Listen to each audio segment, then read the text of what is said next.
शन्नो मित्रः संवरुणः शन्नो भवत्वर्यमा शन्नो इंद्रो बृहस्पति शन्नो विष्णुरुक्रम नमो ब्राह्मणे नमस्ते वायो त्वमेव प्रत्यक्षं ब्रह्मासि त्वमेव प्रत्यक्षं ब्रह्म वदिष्यामि ऋतं वदिष्यामि सत्यं वदिष्यामि तन्मावतु तद्वक्तारमवतु अवतु मावतु वक्तारमो शान्तिः शान्तिः शान्तिः ओम। सम्मान के योग्य सभी धर्म प्रेमी सज्जनों, पूज्य स्वामी जी महाराज, श्रद्धानंद जी महाराज, पूज्य ब्रह्मानंद जी महाराज एवं इस ऑनलाइन में जुड़े हुए सभी सज्जन वृद्ध, माता बहनों एवं भद्र पुरुषों, प्रिय बच्चों, आज मैं आप लोगों के सामने सत्संग इस विषय पर कुछ चर्चा करूंगा। देखिए, उपदेश दो प्रकार के होते हैं, एक पुस्तक जन्य होता है और दूसरा अनुभव जन्य होता है।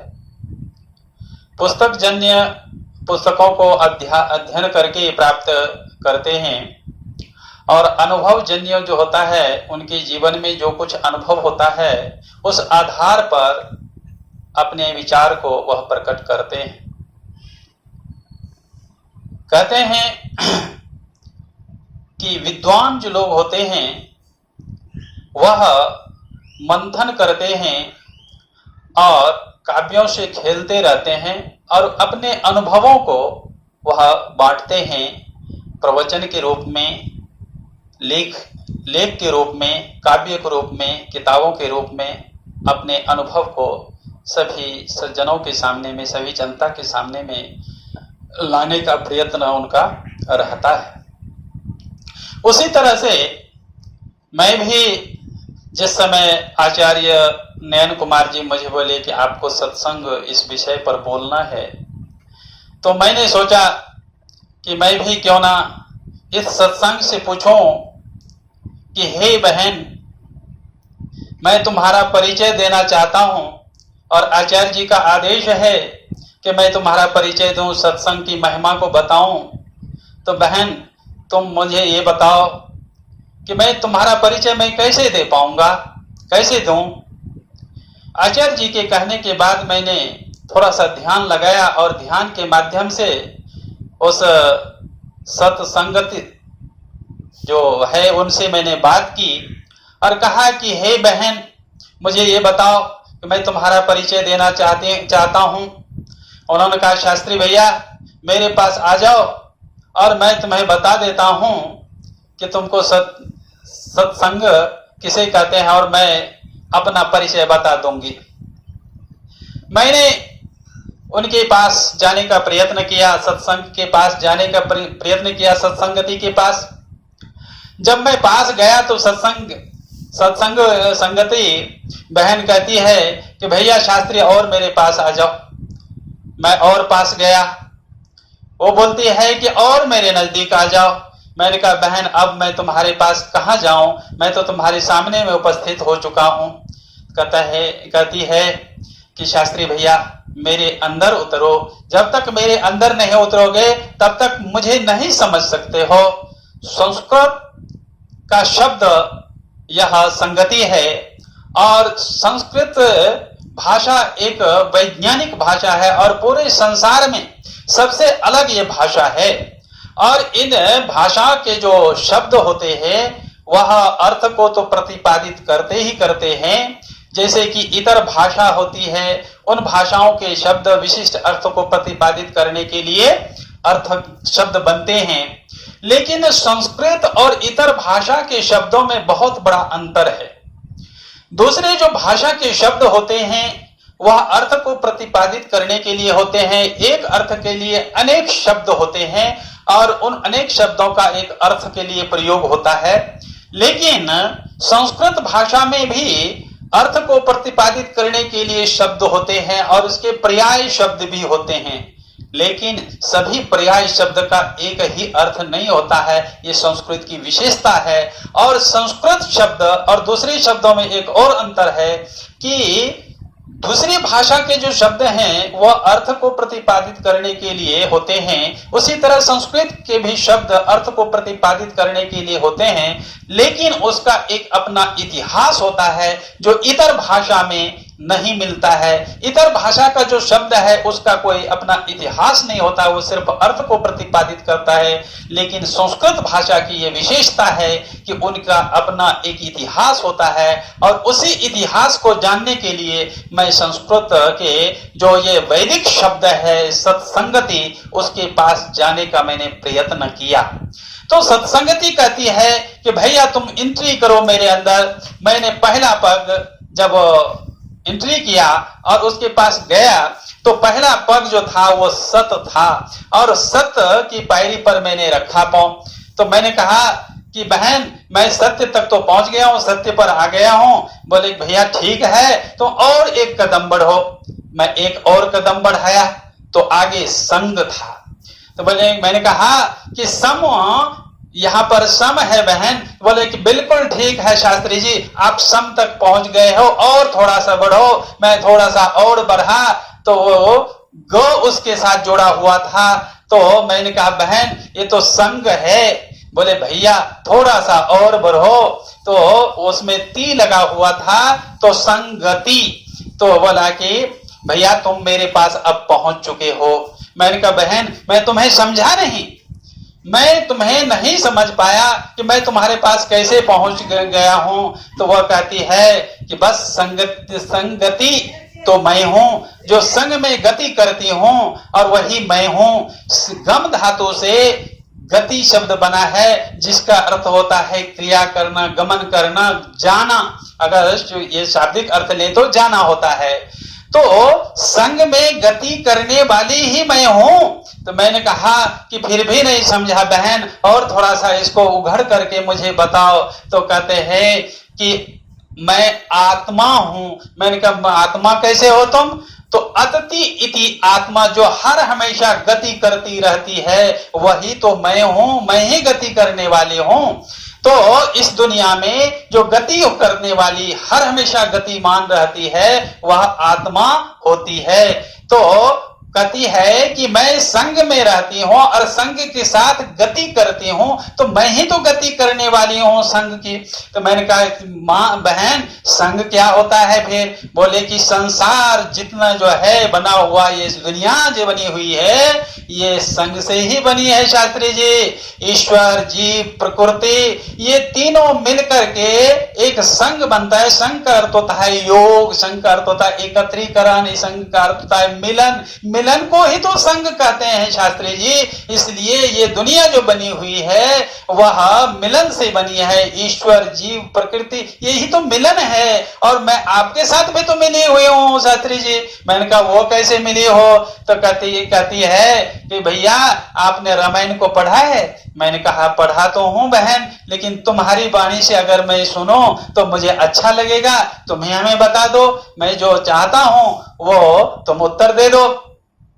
तो सत्संग बहन कहती है कि ये शरीर जो है ये 5 तत्व से बना हुआ है। और रामायण में कहते हैं क्षिति जल पावक गगन समीरा, 5 तत्व से बना अधम शरीरा। ये 5 तत्व से बना हुआ अधम शरीर जो है, संग है, मैं इसके साथ रहती हूं। मैंने कहा तुम तो ये कह रहे हो कि 5 तत्व है, तो तुम कहां से आ गई? तो कहते हैं गए वर्ष के सिलेबस में तुम शास्त्री जी पढ़ाते नहीं थे क्या? आयुर्वेद जी जैसा उसको पढ़ाते हुए तुमने सुना नहीं, वहां पर पढ़ा नहीं कि पंच महाभूतानि शरीरी समवायः पुरुषः इति उच्यते। 5 महाभूत और जब यह आत्मा का संयोग हो जाता है तो यही तो पुरुष कहलाता है। और इसी संग के लिए पुरुष शब्द प्रयोग हुआ है। जब संगति हो जाती है आत्मा की तो इसमें क्रिया करने लग जाती, बिना आत्मा का इस संग का कोई उपयोग नहीं है। इसलिए शास्त्री जी ये संग जो है, संग के साथ गति करने वाली मैं ही हूं।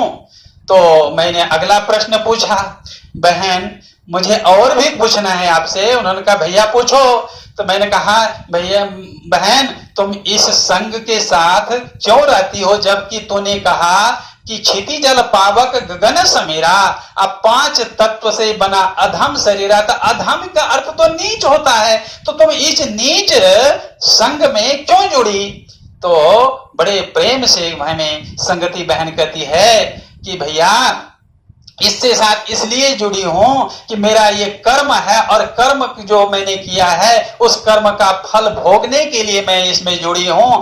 और ये मनुष्य का जो प्राणी है, मनुष्य जो है, ये मनुष्य की योनि में आकर के कर्म का फल भी भोगूंगी और ऐसे कर्म मैं करूंगी जिससे कि अच्छा अगला फल अच्छा मिले और अच्छा कर्म करके मैं इस दुनिया से, इस दुख सुख से, जन्म मरण के बंधन से मैं मुक्त होना चाहती हूं और इसलिए मैं इसके साथ जुड़ी हूं। कर्म मेरा क्षय हो जाएगा और मैं इस दुनिया से फिर मुक्त हो जाऊंगी।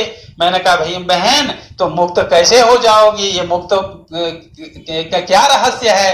तो सत्संग बहन बोलती है कि भैया मैं इस शरीर में इसलिए रहती हूं कि मैं गत चाहती हूं, गत जात चाहती हूं। तो गत क्या होता है? तो वो संगत कहते हैं ना, संगत। तो संगत, संग का तो अर्थ है गत के मजे क्या? तो गत मजे मुक्ति, जो दुख से मुक्त करा देती है। मुक्त का नाम है गत। तो मैंने कहा बहन ये मुक्ति तुमको कैसे मिलेगी? सिर्फ तेरे चाहने मात्र से तो मुक्ति नहीं मिलेगी। तो वह संगति कहती है भैया एक बात और सुन ले, मैं अकेली नहीं हूं, मेरे साथ मुझे मुक्ति मिलाने वाली मेरे साथ मेरी माँ है साथ में। मैंने कहा तेरी माँ कहाँ है? तो कहती है कि तू जहां पहली पैरी जो रखा, पहले जो कदम तू चला वही तो मेरी माँ है, सत्य मेरी माँ है और सत्य का धारण करने से मुक्ति मिलती है। मैंने कहा सत्य क्या होता है? तो बोलते हैं कि जो जैसा है उसको वैसा समझना, जो जैसा है उसको वैसा ही बोलना, जो जैसा है उसको वैसा ही मानना, ये सत्य होता है। और जब सत्य पर तुम चलोगे, सत्य अपने जीवन में अपना लोगे भैया, तो वही तुमको मुक्ति कराएगी। ये सत्संग की परिणीति है कि मुक्ति प्राप्त करना, और वो मुक्ति प्राप्त कराती है। तो मैंने कहा मुझे एक आध उदाहरण दोगे बहन, मैं जिससे कि मैं समझ सकूं। तो संसार का सभी प्राणी कहती है कि वह इस संसार में आकर सुख चाहती है। कोई भी दुनिया का प्राणी नहीं है जो कि दुख चाहती हो, जो दुख चाहते हो। सभी का उद्देश्य इस संसार में आने का सुख है और क्रिया करने का सुख है, परिणीति सुख है। वो सुख ही चाहता है, कोई दुख नहीं चाहता है। लेकिन दुर्भाग्य इस बात की है भैया कि कोई भी इस सत्य को जानने के बावजूद भी अपनाने के लिए तैयार नहीं होता और जीवन भर नहीं तैयार होता है। इसलिए मरते वक्त सभी जो मरने वाले आदमी होते हैं तो उसके नातेवाईक वगैरह उनको जाकर के कहते हैं भैया अब तो मर रहे हो, सत्य बोल लो, भगवान का नाम ले लो। मरते वक्त मुख से भगवान का नाम लेवाते हैं, इसलिए उच्चारण करवाते हैं भगवान का नाम कि शायद उसको मुक्ति मिल जाए। और इतना ही नहीं बल्कि जब मृत्यु हो जाती है तो 4 आदमी उसको कंधे पर लेते हैं और कंधे पर लेकर करके चल देते हैं और चलते चलते क्या कहते हैं, राम नाम सत्य है, ओम नाम सत्य है, सत्य बोलो गत है, ओम नाम सत्य है, सत्य बोलो गत है। मैंने कहा बहन, अगर मैं इस ढंग से बोलने लगूंगी गली कुची में या कॉलेज में या कहीं पर, मुझे तो जूते बरसेंगे, फिर कहेंगे क्या शास्त्री जी अशुभ बोल रहे हो, राम नाम सत्य है। तो कहती है ये अज्ञानी है, इसलिए तुम्हारे ऊपर खपा होंगे या जूते बरसाएंगे। बहन कहती है आगे शास्त्री कि ये सत्य है और इसी सत्य को अपनाने से तुम्हें मुक्ति मिलेगी। इसलिए वहां पर कहा है भगवान का नाम लेना सत्य है। सत्य क्या है, तो परमात्मा। दूसरा अर्थ सत्य का परमात्मा होता है। सत्य का अच्छा भी अर्थ होता है अच्छी गति, संगति, सत्संगति, अच्छी गति। यहाँ पर सत्य का अर्थ अच्छा हो जाता है। और दूसरा अर्थ होता है सत्य। सत्य का अर्थ होता है सत्य। इसलिए महर्षि दयानंद जी भी एक जगह पर कहते हैं कि कोई मुझे अगर काट काट करके मोमबत्ती की तरह अगर जला दे तब भी मैं सत्य से असत्य को नहीं बोलूंगा, सत्य ही बोलूंगा। कोई मोमबत्ती की तरह भी मुझे जलाएगा तब भी सत्य ही बोलूंगा। क्यों? क्योंकि उन्होंने सत्य की महिमा को जान लिया है कि सत्य के बिना मुक्ति नहीं मिलती है। इसलिए वेद भी कहता है कि सत्यस्यापि हितं मुखम, सत्य जो है हिरण्यमयेन पात्रेण सत्यसापि हितं मुखम, जो सोने का घड़ा है और सोने के ढक्कन है उसके नीचे वह सत्य छुपा हुआ है। ऐ संसार के मानव, तुम इस संसार जो सोने रूपी संसार है, मोहक जो संसार है, जो हमें आकर्षित करता है, जिसके अंदर गुड़पड़ करके हम जिसके अंदर हम रह जाते हैं, वह सत्य तक नहीं पहुंच सकते हैं। शरीर मुझे परमात्मा ने ये जो संग दिया है इसलिए दिया है कि तुम ए मानव उस सत्य को समझ सको और सत्य तक पहुंच सको, लेकिन हम सत्य तक पहुंच नहीं पाते हैं।